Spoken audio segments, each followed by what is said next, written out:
For me, it appears that if you grow as a person, there is always a likelihood that that's going to be reflected in your growth as a performer. I was so excited about writing Dirty 30, which was a lot of fun with Jimmy. I was so excited about that I didn't write another book for 10 years. And they played nothing but R&B and blues. And I loved it. I just heard it all the time, and it was something that just became just a part of me, and it was that's what I dug. And if you think about it, the idea that we have that the arts are different is a very new and highly artificial distinction. If you write a script or a play, it's really nice, it's finished, to write the end and hold it in your hand, you know. It's a joy. Like a fine wine, the true test of a good conversation is its ability to transcend time and still be of relevance and interest. Hello, I'm George Orr. In 1988 through 1990, a television series called Conversation interviewed more than 100 high-profile individuals in the arts, business, politics, sports, and the media. Conversation Snapshots will provide you glimpses into these original programs with the hope of entertaining you as well as treating you to some of the more revealing moments from these interviews. On this program, the snapshots captured from the past will be actor and singer Leon Bibb, producer, director, writer, and actor Mavor Moore, Vancouver sports columnist and author Jim Taylor, actor, director, writer, also known as Angel on the Rockford Files, Stuart Margolin, and Vancouver's favorite R&B performer and actor, Jim Burns. I grew up in St. Louis, Missouri, where there's a great musical heritage, and I have a sister who's Mary is 6-7 years older than I am, and so got in on rock and roll from the ground floor. Heard it all. We had all the records at home, and though I mean, you know, talking about going back to about 1954 or so, you know, and just heard it all, had it all come through. And one thing I noticed very early on, that the records I liked were the Joe Turner records and the Clovers and the Ray Charles, and they're all the R&B records. I much preferred them to any, you know, we were a hell of the Buddy Holly and this and that. And anyway, there was something that was good, but it didn't have something that appealed to me. It was in the black records. And when I was quite young, I had bad eyes, and I had for twice a week for 5 years, I would go to this across town to have do these eye exercises, go to the eye doctor, do this whole thing. And now, from where I lived in St. Louis, in the north side of town, to go anywhere, you get on the bus, and it was all, well, we lived in a neighborhood that was racially mixed, about half and half. And as soon as we got out of my neighborhood, it was all black until you got to the other side of town.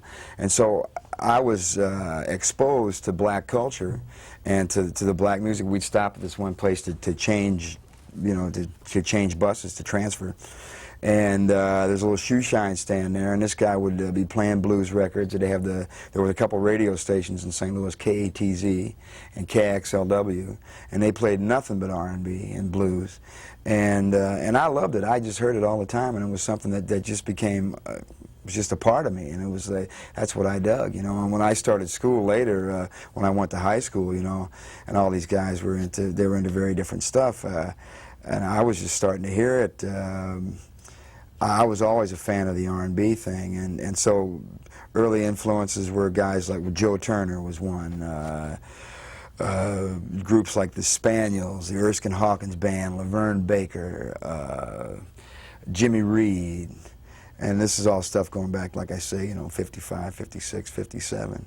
And then people talk about how when the Beatles came around, they talk about how there was this dearth of popular music. Well, I suppose there was, because, you know, there was Fabian and Frankie Avalon and Tommy Rowe and all this cornball stuff, and I thought it was corn, but you know, there was two different cultures. I mean, there's America and there's black America, right? And so everybody seems to forget all about black America until a bunch of English people came over and sold it to Americans as being something that they did. And I had to laugh, you know, I really did. It's funny, even today, guys like a guy like Robert Cray, who's a good friend of mine, has been for years. Now, he got turned on to Freddie King through Eric Clapton records, and he got turned on to music like through the Beatles and stuff. He was a black American. But see, I had come in on, you know, I had seen Howlin' Wolf perform 5 years before the Rolling Stones ever brought him on the Shindig on TV and all this stuff. So that whole English thing kind of just passed me by. I was deeply into American roots music, black American music from a very young age, and it's something that I love and something that grew in me, and something that I'd like to carry some of the tradition on and pass it along to people. Being as heavily influenced by music as you sound to have been, how were you able then to also have time to develop some acting? And I guess it was the summer of 1964 that I first went to New York. Now, I had worked a construction job all through, from June through July into the middle of August, and then we took a trip with this fellow Joe Schulte, and there was 3 other guys, and we drove to New York City. First time I've been to New York, and I was just completely knocked out by it. It was like, I was suddenly the hippest guy in the world. Hey man, I'm in New York City, you know. And that summer we saw, the shows that we saw that summer were, saw some great stuff. Funny Girl with Barbra Streisand, the original company, the original year it was on. We saw the original company of Barefoot in the Park, which was Robert Redford's first part on Broadway. We saw Martin Sheen in his first role on Broadway, which the subject was roses. Richard Burton as Hamlet. We saw that closing night, big deal. We saw lots of off-Broadway stuff, The Trojan Women, The Dutchman by Leroy Jones with Robert Hooks. But I think the one that got me most of all is we went and saw Dylan, which was the story of Dylan Thomas' trip to America and his death in America, and with Sir Alec Guinness. And I remember sitting there in that theater, and he has that scene where he piles all those whiskey glasses up, and he says, "I want to be the drunkest man in the world," and dies that night, okay? But we sat there in that theater, and I turned to Joe, and I says, you know, this is what I want to do.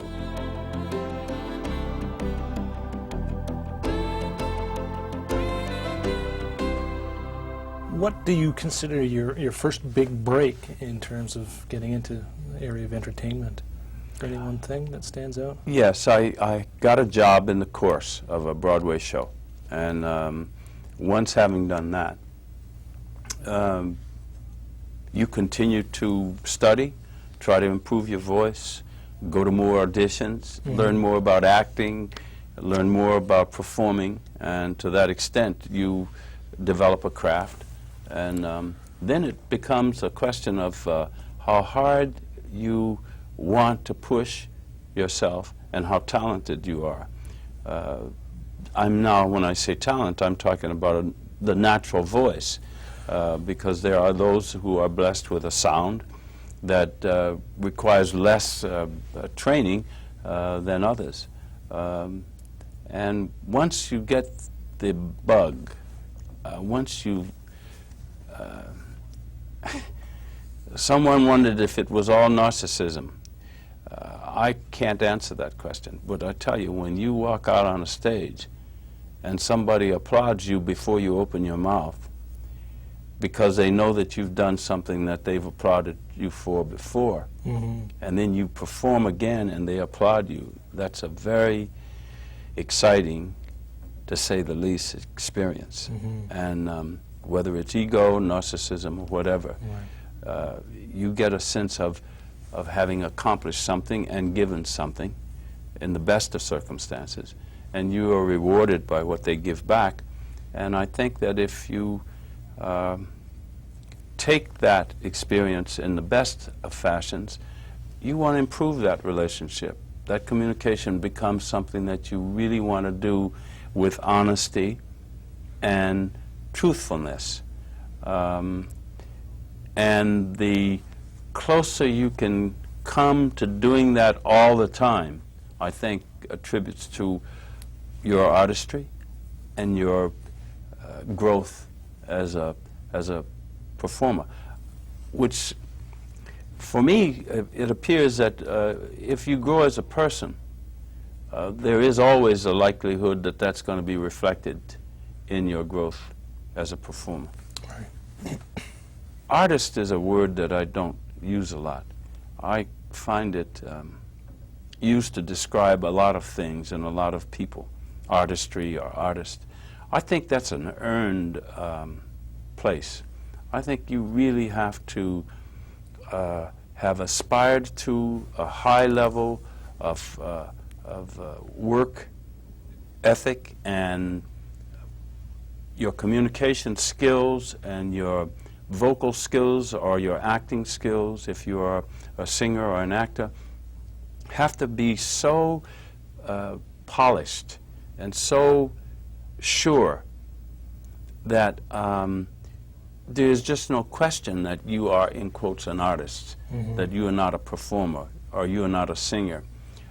And I'm not making a great deal of difference between those three if they are honestly done, because again, everybody is not going to be a Geely, everybody is not going to be a Caruso, everybody is not going to be a Pavarotti or what's the Filipino lady who sings so beautifully. I'm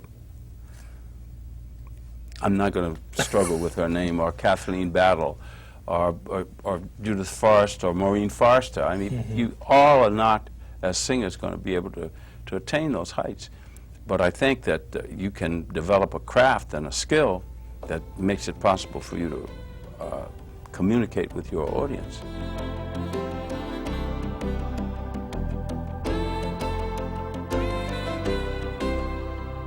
I want to talk about your books for a little while.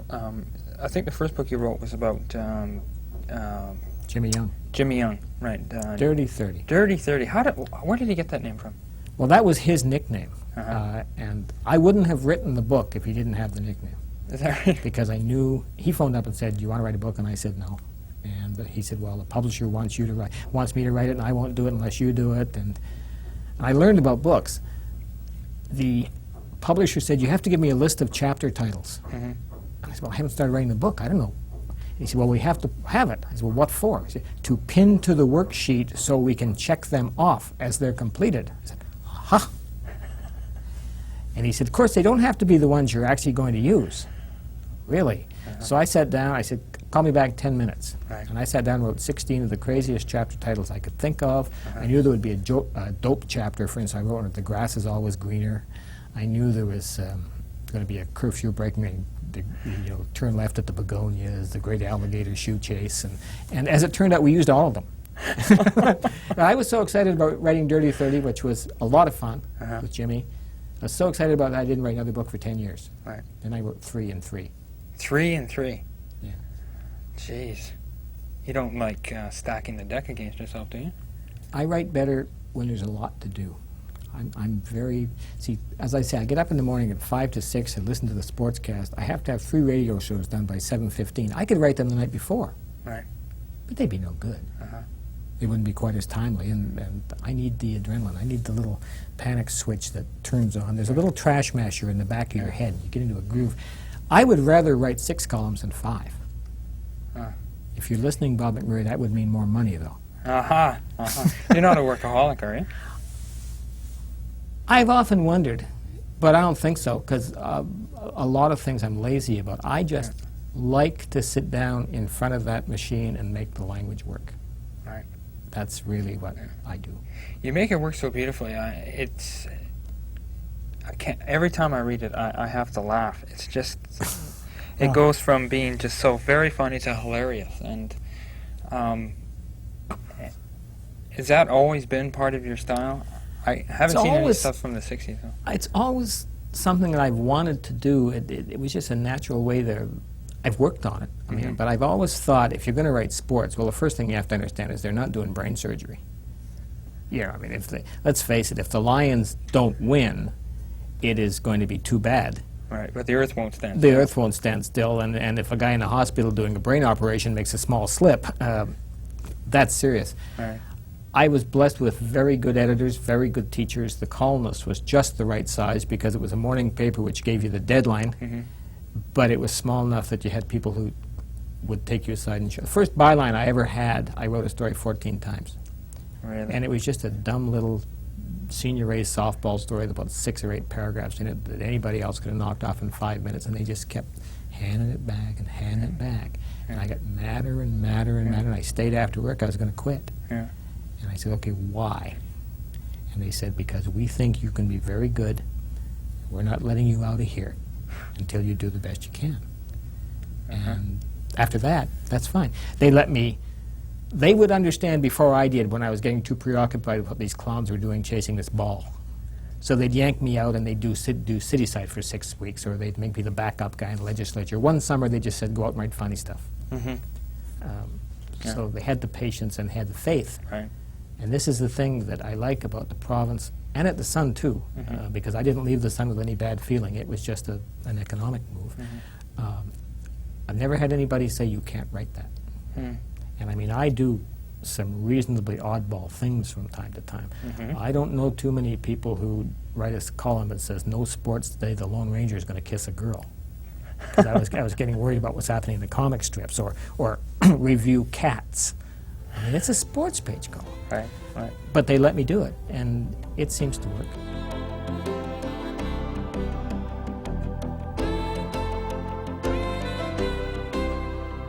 The idea that we have that the arts are different is a very new and highly artificial distinction. I'll give you one example. In most of our churches, dancing is not allowed. This would have seemed absolutely unreasonable to an earlier human being who would express his belief in the divinity, whatever it was, by singing and dancing. And the whole notion in our society, for example, when you dance, when you get on a dance floor, you don't sing, you just dance. It's ridiculous. Why shouldn't you sing along as you're dancing? But we don't do it in popular dancing. For one thing, the orchestra now has got too loud. You can't even hear conversation, let alone singing when you're dancing. Right. But also, as I say, in churches they have been divorced. Dancing was seen to be sinful. And in certain periods, in certain societies, of course, the visual arts have been seen to be sinful too, found to be idolatrous. You don't do that. So these distinctions between the arts are highly artificial. And fortunately, in our age, we've moved them back together again and called it, ironically, multimedia, as though there were a lot of different media being gathered together and put together when they should never have been separated in the first place. They all belong together. The sculpture is a form of frozen dance. Architecture has been observed as a form of frozen music, and so on. Singing is so close to speech. Poetry is so close to prose. You know, the distinctions are really highly artificial. We draw a lot of lines in our lives, which brings to mind the idea of cultural sovereignty within a country or a geographical region. Would you say that our cultural sovereignty here in Canada is at risk? Oh, sure, because everything to do with our sovereignty is at risk. Canada is in a very particular situation. General arguments about nationalism and so on are hard to apply to Canada because we are an extreme case. We sit next the biggest arts, entertainment, and educational factory that the world has ever seen. And our position is therefore so odd, being absolutely in the front line of the cultural battle, and I'll explain what that is in a second, that the generalizations are very hard to apply to Canada. Also, as you know, we are very precariously strung out against the other culture, and not only against, sometimes entirely with it, along this boundary. The most important thing that's happening in the world today, in my view, has very little to do with economics, very little to do with the military, less than one would think to do with politics. It is the collision that is occurring between the supercultures and what one might call, I'm avoiding the word national, the folk cultures of the world.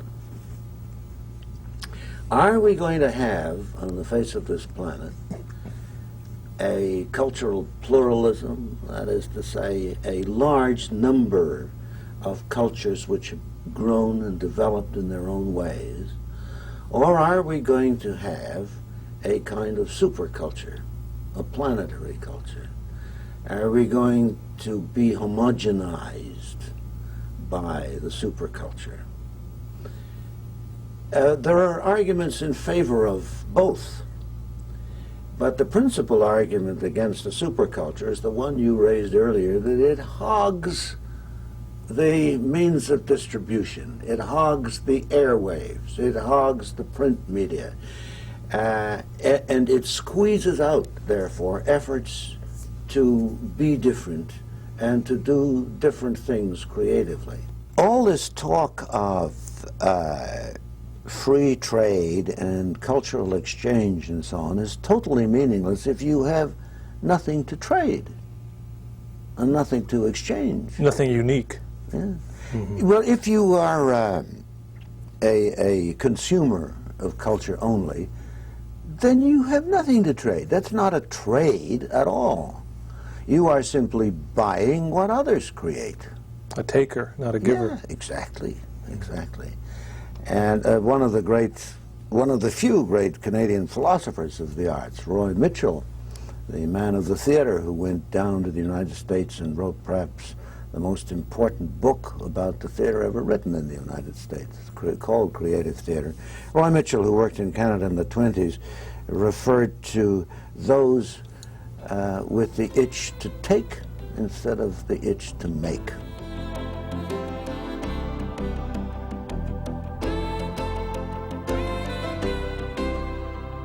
I'm wondering if the end product is where you get the satisfaction from, or is it the process of getting to that point that you get a charge out of working and exchanging ideas and this type of thing?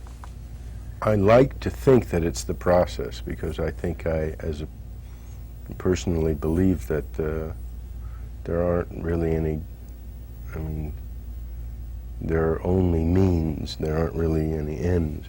The ends, no end justifies all means, and finally, creatively, it's the means by which you get there. But, if you write a script or a play, it's really nice, it's finished, to write the end and hold it in your hand, it's a joy. But it is the process that, it doesn't seem as much fun as being finished. But you're finished once. And the process goes on for a long time. Acting, the same thing with a rehearsal. You can't jump to the end. You can't be giving the performance the first day of the rehearsal. God forbid you do that. It's that way in anything I can think of. That was another thing about songwriting, actually, that songwriting, and again the record industry, the form, if you had access to record, which we did at that time, I didn't know any other form or medium where you could wake up in the morning, say, hey, I've got, here, listen to this, have some ideas for lyrics, and that night be recording it, and the following morning, pretty good record. There's nothing else you could do that way. A play is going to take you 3 weeks minimum, movie 6 months minimum. So that was pretty exciting, if you know what I mean, from the way of having immediate gratification for, I have an idea, and the next day you know whether it worked or not. You've been an actor, songwriter, scriptwriter, director, producer, God knows what else. It comes up, that comes up a lot, and I guess it's like, if they, I think most people would like to try different things. I guess I was told by some of the people that I studied with, don't start doing too many things because you'll lose focus, and maybe I have, and they may have been right. But I always thought, well, if I have an opportunity to write a movie or direct a movie, I'd like to do it. I mean, we're only here for so many, years, and I'd like to see what it's like. Now I've done it. I would like. There's certain parts of all of it I like to do. So if they'll let me keep doing it, I will. If variety is the spice of life, then these brief moments will hopefully have provided you with a tasty look at some of our more interesting personalities. I'm George Orr. Join me next time for more Conversation Snapshots.